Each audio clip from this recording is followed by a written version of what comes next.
Okay, dekat depan ni letak pocket 3. So kita letak lighting belakang ni.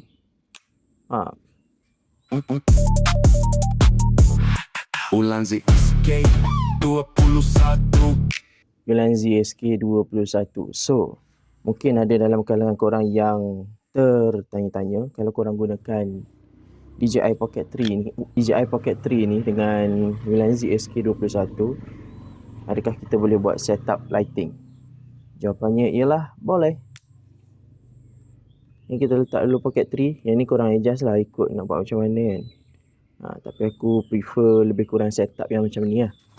Okay, dekat depan ni letak Pocket 3. So lighting kita gunakan Ulanzi LM19. So kita letak lighting belakang ni.